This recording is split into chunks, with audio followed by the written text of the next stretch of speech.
నమస్తే. 12 రాశుల వారికి ఎప్పుడూ నెలసరిగా మనం మాస ఫలాలు, మాస రాశి ఫలాలు, తర్వాత ఇంకా ఇతరోత్తర గ్రహ మార్పులు లాంటివి డిస్కస్ చేసుకుంటూ ఉంటాం. ఎన్నోసార్లు నేను నక్షత్ర మార్పులు కానివ్వండి, లేకపోతే నక్షత్రాల యొక్క క్యారెక్టరిస్టిక్స్ కానీ కూడా చెప్పడం జరిగింది. But very recently, as you know that I'm a psychologist of planets also, and my research has been in the psychology of planets. నాకేమనిపించిందంటే అసలు ప్రతి రాశిలో కూడా మనిషి యొక్క ఇన్ జనరల్, అంటే ప్రతి రాశి వాళ్ళకి ఎలా ఉంటుంది అనేది పక్కన పెట్టేసేస్తే, అసలు ఒక మనిషి ఈ రాశిలోనే ఎందుకు పుట్టారు, పాయింట్ నెంబర్ 1. పాయింట్ నెంబర్ 2, ఆ మనిషి ఆ పర్టిక్యులర్ రాశిలో, అంటే సే ఫర్ ఎగ్జాంపుల్ మీరు మకర రాశిలో పుట్టుండొచ్చు, లేదా ధను రాశిలో పుట్టుండొచ్చు, లేదా తులారాశిలో పుట్టుండొచ్చు, ఇంకొకళ్ళు ఎవరో మేషరాశిలో పుట్టుండొచ్చు, వృషభ రాశిలో పుట్టుండొచ్చు, కర్కాటక రాశిలో పుట్టుండొచ్చు. వీళ్ళు ఈ పర్టిక్యులర్ రాశిలోనే ఎందుకు పుట్టారు? అసలు ఆ రాశిలో పుట్టడం మొలాన వీళ్ళ యొక్క స్థితిగతులు పుట్టిన దగ్గర నుంచి వీళ్ళకి, వీళ్ళ ఫ్యామిలీకి ఎలా ఉంటాయి, అసలు వీళ్ళ నేచర్ ఏంటి, వీళ్ళ క్యారెక్టరిస్టిక్స్ ఏంటి, ఇన్ జనరల్ అసలు వీళ్ళకి ఎలా ఉంటుంది, లైఫ్ ఇన్ టోటాలిటీ, అసలు యూనివర్సల్ స్పెక్ట్రమ్ కింద కనుక తీసుకున్నట్లయితే ఆస్ట్రనామికల్ ఇన్ఫ్లుయెన్స్ వీళ్ళకి ఎట్లా ఉంటుంది. నెక్స్ట్, వీళ్ళకి ప్రతి భావం యందు, అంటే 2nd, 3rd, 4th, 5th వీళ్ళు పుట్టిన రాశి, వీళ్ళ మెయిన్ రాశి నెంబర్ 1గా తీసుకున్నట్లయితే వీళ్ళకి మిగతా 11 ఎలా ఉంటాయి, అసలు వీళ్ళకి ఆ మిగతా 11ని బేస్ చేసుకుని వీళ్ళ జీవితం ఎలా ఉంటుంది అనేది నాకు చాలా ఇంట్రెస్టింగ్ రీసెర్చ్ అనిపించింది. And then I have done that, and here I am with all your points. Let's start. మీనరాశి వారికి, 12వ రాశి వారికి పుట్టిన దగ్గర నుంచి కూడా జన్మాంతరం జరిగే సిచ్యువేషన్ ఎలా ఉంటుంది, వాళ్ళ లైఫ్ ఎలా ఉంటుంది, ఎటువంటి చక్కటి ఆహ్లాదకరమైన చక్కటి మూమెంట్స్ని వాళ్ళు లైఫ్లో ఆస్వాదిస్తారనేది మనం తెలుసుకుందాము. మరి మీనరాశి వారికి మీ రాశి లార్డ్ వచ్చేసి గురు భగవానుడు. గురు భగవానుడు ఆఖరి రాశి, 12వ రాశి. గురు భగవానుడి యొక్క శక్తి కూడా ఇక్కడ కాస్త మీకు తగ్గడంతో కొన్ని విషయాల్లో మీకు ఇక్కడ కాస్త సిచ్యువేషన్స్ చూడడానికి ఆస్కారాలు ఉంటూ ఉంటాయి. మీనరాశిలో మీకు పూర్వభద్ర 4వ పాదం, ఉత్తరాభద్ర రేవతి, ఇక్కడ 4 పాదాలు కూడా ఉత్తరాభద్ర రేవతి ఇక్కడ మీనరాశిలో ఉంటూ ఉంటాయి. ఇక్కడ ఏమవుతుందంటే ఇక్కడ మీ ఎంత కాదన్నా సరే మీనరాశి వాళ్ళకి చక్కటి లేడి కళ్ళు, చక్కటి మీనం లాంటి కళ్ళు వీళ్ళకు ఉంటూ ఉంటాయి. కళ్ళతోనే ఎక్కువగా మాట్లాడడం, కళ్ళతోనే ఎక్కువగా వీళ్ళు బాగా తీక్షణమైన చూపులు చూడడం లాంటివి ఎక్కువగా ఉంటూ ఉంటాయి. మీనరాశి వారికి లేజినెస్ ఎక్కువగా ఉంటూ ఉంటుంది, పనితనం ఎక్కువగా ఉండదు, ఎంత వీలుంటే అంత ఎగ్గొట్టడం పని అని చూస్తూ ఉంటారు. ఫిజికల్ హార్డ్ వర్క్ అనేది వీళ్ళకి ఎక్కువగా ఉండదు. డైజెస్టివ్ ఇష్యూస్ ఉంటాయి, వాంతులు ఉంటాయి, అరగకపోవడం ఉంటుంది, stomach ulcers, large intestine problems ఇటువంటివి జనరల్గా ఉంటూ ఉంటాయి. కడుపులో తిప్పడం, వాంతులు లాంటివి జరుగుతూ ఉంటాయి.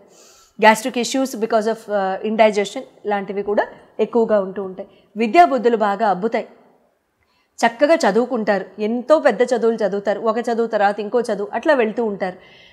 మంచి నాలెడ్జ్ ఉంటుంది, నిదానం ఉంటుంది, చక్కటి మనస్కులు, మంచి మనస్తత్వం, మంచివాళ్ళు, ఇబ్బంది ఏం లేదు, వీళ్ళు చాలా చక్కటి మనసు ఉన్నవాళ్ళు, ప్రాబ్లం అంటూ ఉండదు. భోజన ప్రియులు, చక్కటి భోజన ప్రియులు, ఎంత పెడితే అంత తింటారు, చక్కగా ఉంటుంది, అటువంటి వాళ్ళకి పెట్టడం కూడా ప్రాబ్లం లేదు.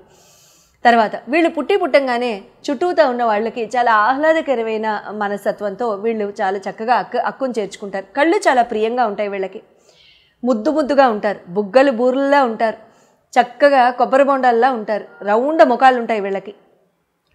పైభాగం కంటే కింద భాగం కూడా వీళ్ళకి జనరల్గా ఎక్కువ ఉంటుంది, కానీ ఇన్ టోటాలిటీ సర్కిల్లా ఉంటారు.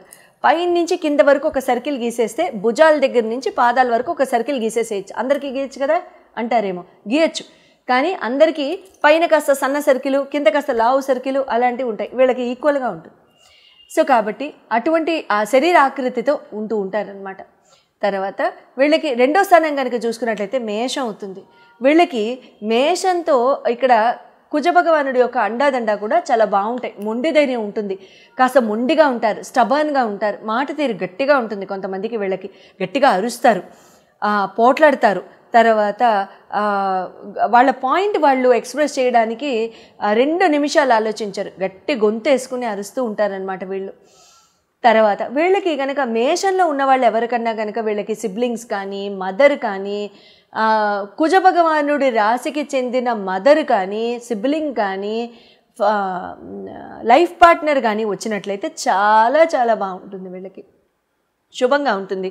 ఎందుకంటే వీళ్ళకి అండాదండ ధైర్య సాహసాలు పెరుగుతాయి కదా మరి. అందుకు వృషభ రాశి వీళ్ళకి 3వ స్థానం అవుతుంది, పరాక్రమ భావం, మంచి వాక్కు, మంచి కంఠ స్వరం ఉంటుంది.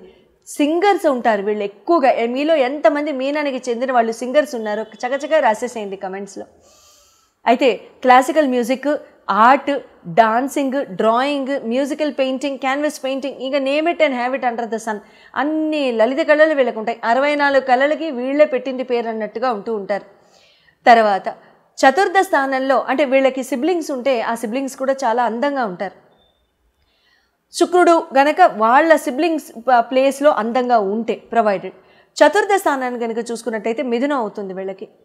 ఇక్కడ మదర్ స్థానానికి సంబంధించిన వాళ్ళు కాబట్టి, లేదా డొమెస్టిక్ లైఫ్, డొమెస్టిక్ హార్మనీకి సంబంధించిన చూసుకున్నట్లయితే మదర్ అండ్ లైఫ్ పార్ట్నర్ వీళ్ళకి ఎప్పుడూ కూడా ఐదర్ కన్య లేదా బుధ నక్షత్ర, బుధ రాశి, బుధ లగ్నంతో కలిసి ఉంటే, అట్లా వచ్చినట్లయితే సోనేపి సుహాగా చాలా చాలా మంచిది, శుభంగా ఉన్నట్లే, పైన ప్లానెట్స్ చక్కటి రిజల్ట్స్ ఇచ్చినట్లే.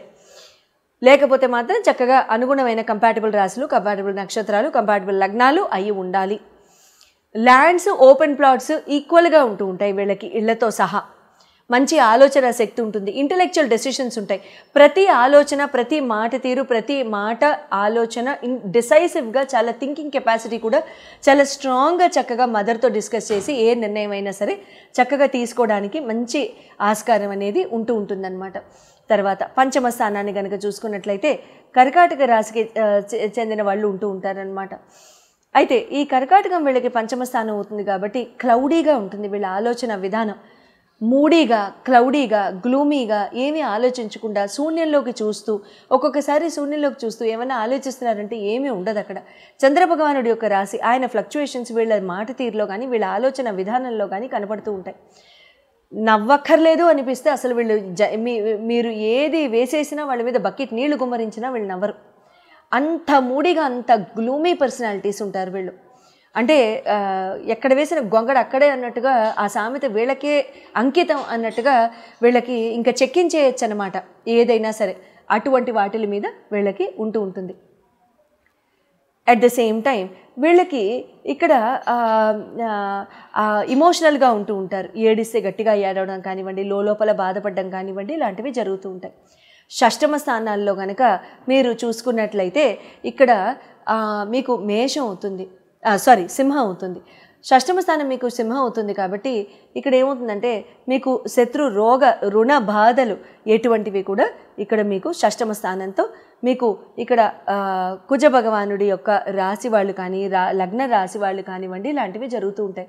ఇక్కడ లోన్స్ కూడా మీకు ఇండిపెండెంట్గా హౌసులు కానివ్వండి, ప్లాట్స్ కానివ్వండి, ల్యాండ్స్ పరంగా కానివ్వండి, ఇలాంటివి జరుగుతూ ఉంటాయి. అటువంటి ఆస్పెక్ట్స్లో తీసుకోవడం లాంటివి కూడా ఇక్కడ కనబడుతూ ఉంటుందన్నమాట. అట్ ద సేమ్ టైం ఇక్కడ మీకు ఏమవుతుందంటే బ్లడ్ రిలేటెడ్ కానివ్వండి, లేకపోతే ఎక్కడైనా ఒక చిన్న దెబ్బ తగలడం కానివ్వండి, ఇలాంటివి జరగడానికి ఆస్కారం ఉంటూ ఉంటుంది. బ్లడ్ రిలేటెడ్ ఇన్ఫెక్షన్స్ కానివ్వండి, అటువంటివి లేకుండా చూసుకోండి. సుబ్రహ్మణ్య ఆరాధన చక్కగా చేసుకోండి, మంచి జరుగుతుంటుంది. 6వ స్థానం కనుక చూసుకున్నట్లయితే మీకు ఇక్కడ సింహం అవుతుంది కాబట్టి ఇక్కడ ఏంటంటే ధైర్య సాహసాలు అవన్నీ కూడా ఇక్కడ బాగా లోపించడం, కొంచెం అంటే చిన్నదానికి కూడా భయపడడం, లేకపోతే తండ్రి యొక్క భయం ఎక్కువగా ఉండడం, తండ్రి యొక్క డిసిప్లిన్ ఎక్కువగా ఉండడం, తండ్రి యొక్క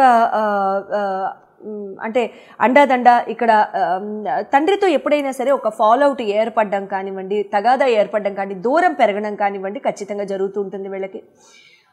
రుణాలు అటువంటివి వీళ్ళు ఎప్పుడైనా చేసినా సరే తండ్రి తీర్చవలసిన అవసరం రావడము, తర్వాత తండ్రి వీళ్ళ కోసం బాగా అంటే కష్టపడి శ్రమించడము, తండ్రి సంపాదించి పెట్టడం లాంటివి జరుగుతూ ఉంటాయి. తర్వాత శత్రువులు కూడా జనరల్గా వీళ్ళకి గవర్నమెంట్ రిలేటెడ్ లీగల్ ఇష్యూస్ అట్లాంటివి రావడానికి ఆస్కారం ఉంటూ ఉంటుంది. ఇక్కడ 7వ స్థానం కనుక చూసుకున్నట్లయితే మీకు కన్య అవుతుంది కాబట్టి ఇక్కడ కన్యా వాళ్ళు ఎవరైనా సరే మీకు అంటే relations, colleagues, family, business, employment, life partner వీళ్ళల్లో మీకు కన్యా వాళ్ళు కనుక తగిలినట్లయితే సోనే పే సుహాగా చాలా చాలా మంచిది. ఎందుకంటే ఇంటెలెక్చువల్ కెపాసిటీతో మంచి బుద్ధిపరంగా మంచి ఆలోచన విధానంతో ముందుకు వెళ్తూ ఉంటారు. చక్కటి మాట తీరుతో చక్కటిగా మంచి చెడు చెప్పుకోవడం, భర్తకి భార్య, భార్యకి భర్త ఎవరైతే వాళ్ళు మీనం వాళ్ళు, లేడీ అయితే జెంట్, జెంట్ అయితే లేడీ, అట్లాగా మీకు చక్కగా ఒక గురువుగా మారడం లాంటివి ఆస్కారం కనబడుతూ ఉంటుంది. చక్కటి మాట తీరుతో ఉంటారు. అష్టమ స్థానం మీకు తుల అవుతుంది కాబట్టి ఇక్కడ ఏమవుతుందంటే మీకు శుక్ర భగవానుడికి చెందిన ఈ తులారాశి వాళ్ళు మీకు ఎక్కడో ఒక చోట కాస్త మీకు కొంచెం ఇబ్బంది పెట్టడం కానివ్వండి, లేకపోతే కాస్త ఆలోచన విధానంలో కాస్త డిఫరెంట్గా ఉండడం అన్నట్టుగా కానివ్వండి, లేకపోతే మీ ఫ్యామిలీలో ఎవరైనా తులా వాళ్ళు కనుక ఉంటే వాళ్ళతో కాస్త దూరాభారాలు ఉండడం కానివ్వండి, ఇలాంటివి జరుగుతూ ఉంటాయన్నమాట. బట్ ఆ దూరాభారాలు తెగిపోయే వరకు రావు, అస్సలు రావు. అంటే నమస్కారానికి నమస్కారం అంతే, తీర్థానికి తీర్థం, ప్రసాదానికి ప్రసాదం అన్నట్టుగా ఉంటుందన్నమాట. అంతేగాని ఫాలోఅవుట్స్ మాత్రం ఖచ్చితంగా అవ్వవు. కంఠానికి సంబంధించిన వ్యాధులు, జలుబు, దగ్గు, లంగ్ ఇన్ఫెక్షన్, కోల్డ్, కంఠంలో నీరు ఊరడం లాంటివి ఎక్కువగా జరుగుతూ ఉంటాయి. అటువంటివి ఏమైనా వచ్చినట్లయితే ఖచ్చితంగా తగ్గడానికి కాస్త టైం పడుతూ ఉంటుంది. Skin diseases, acne, dermatologist visits ఇటువంటివి ఎక్కువ అవుతూ ఉంటాయి అష్టమంలో తులా ఉండడం వల్ల. నవమ స్థానం మీకు వృశ్చికం అవుతుంది కాబట్టి ఇక్కడ ఏమవుతుందంటే కుజ భగవానుడి యొక్క అండాదండ బ్లెస్సింగ్స్ చాలా చాలా బాగుండడం జరుగుతుంది. అయితే ఇక్కడ మీకు కుజ భగవానుడి యొక్క అండదండ ఉండడంతో మీకు కుజుడి యొక్క సపోర్ట్ బాగా ఉండడము, తర్వాత కుజుడి యొక్క ప్రొఫెషన్స్ మీకు కలిసి రావడము, పోలీస్, డిఫెన్స్, తర్వాత మీకు ఫాదర్లీ సపోర్ట్, హస్బెండ్ యొక్క సపోర్టు, మేల్స్ యొక్క సపోర్టు, మ్యాస్క్యులిన్ సపోర్టు, వాళ్ళకి మళ్ళీ కుజ భగవానుడి యొక్క ప్లేస్మెంట్ వాళ్ళ హోరోస్కోప్స్లో కనుక బాగుంటే వాళ్ళ అండాదండ, వాళ్ళతో మీ మైత్రి, వాళ్ళతో మీ బంధం, మీ ఫ్యామిలీ యూనిటీ ఇవన్నీ కూడా చాలా చాలా బాగుంటాయి అన్నమాట. సో ఇక్కడ దశమ స్థానం మీకు ధనస్సు అవుతుంది. దశమ స్థానం ధనస్సు అవుతుంది కాబట్టి మీకు accounts, administration, finance, professorship, leadership, lectureship, management, food business ఇటువంటి వాటిల్లో మీరు ఇటువంటి క్షేత్రాల్లో బాగా రాణిస్తారు. తర్వాత బిజినెస్లు పెట్టినా కూడా చాలా చాలా బాగుంటాయండి. జన్మజాతకం చూపించుకుని అప్పుడు పెట్టండి. 11వ స్థానాన్ని కనుక మీరు చూసినట్లయితే మీకు ఇక్కడ లాభస్థానం మీకు మకరం అవుతుంది. లాభస్థానం మీకు మకరం అవడంతో మకరంలో ఉన్నవాళ్ళు కానివ్వండి, లేకపోతే మకర బంధువులు కానివ్వండి, బంధుత్వాలు కానివ్వండి, సోషల్ సర్కిల్ కానివ్వండి మీకు ఎక్కువగా ఉంటుంది. ఎంతమందికి ఇలా ఉన్నారో మీరు కమెంట్స్లో రూపంలో రాయండి. వాళ్ళు మళ్ళీ మీ ఫ్యామిలీగా మారడం లాంటివి జరుగుతూ ఉంటాయి. వాళ్ళతో బంధాలు, బంధుత్వాలు, సోషల్ ఈవెంట్స్, తర్వాత ఇటువంటివి ఎంప్లాయ్మెంట్ ఎక్స్చేంజ్, రెఫరెన్స్లు, తర్వాత ఉద్యోగ సహకారాలు, బిజినెస్లో సహకారాలు లాంటివి జరుగుతూ ఉంటాయి. 11వ స్థానం తర్వాత 12వ స్థానం మీకు కుంభం అవుతుంది. కుంభం అయ్యేసరికి మీకు ఇక్కడ ఏమవుతుందంటే వ్యయస్థానం అవుతుంది. వ్యయస్థానం కుంభం అయ్యేసరికి మీకు ఇక్కడ ఒక్కొక్కసారి ఈ హెల్త్ రీత్యా ఉదర సంబంధిత పీడలు కానివ్వండి, లేకపోతే కాస్త డయాబెటిక్ ఇష్యూస్ కానివ్వండి, ఒక్కొక్కసారి జన్మజాతక రీత్యా మళ్ళీ గురు ప్లేస్మెంట్ని కూడా చూసుకుని, శని ప్లేస్మెంట్ని కూడా చూసుకుని చెప్పవలసి వస్తుంది. But at the same time ఇక్కడ మీకు అంటే లేజీగా ఉండడం, ప్రయాణాలు చేయలేకపోవడం, చేయవలసిన అవసరాలు వచ్చినా చేయడానికి ఇంట్రెస్ట్ లేకపోవడం, చేయాల్సిన ఇంట్రెస్ట్ లేకపోవడం, ఆలస్యంగా ఉండడం, ప్రయాణం చేసిన తర్వాత బాగా లేడ్ బ్యాక్గా ఉండడం లాంటివి ఇక్కడ జరుగుతూ ఉంటాయి. అట్ ద సేమ్ టైం ఇక్కడ పూర్వజన్మ బంధాలు, బంధుత్వాలు లాంటివి ఇక్కడ ఎక్కువగా తోడవుతూ ఉంటాయన్నమాట. కుంభంలోకి రాహు వచ్చినప్పుడు కానివ్వండి, కుంభంలోకి శనీశ్వరుడు వచ్చినప్పుడు కానివ్వండి, పూర్వజన్మ బంధాలు, బంధుత్వాలు కలుస్తాయి. ఆ పూర్వజన్మ బంధాలు, బంధుత్వాలు మీకు ఫ్యామిలీ పరంగా కూడా మళ్ళీ మీకు ఫ్యామిలీ మెంబర్స్గా అవ్వడము లాంటివి ఇక్కడ చాలా చాలా చూస్తూ ఉంటారు. అటువంటి వాళ్ళు ఎవరైనా ఉంటే చకచక కమెంట్స్లో రాసేసేంటి, నేను చాలా సంతోషపడతాను. మీకు నచ్చింది అనుకుంటాను ఈ ఎపిసోడ్. కమెంట్స్లో తెలియజేయండి.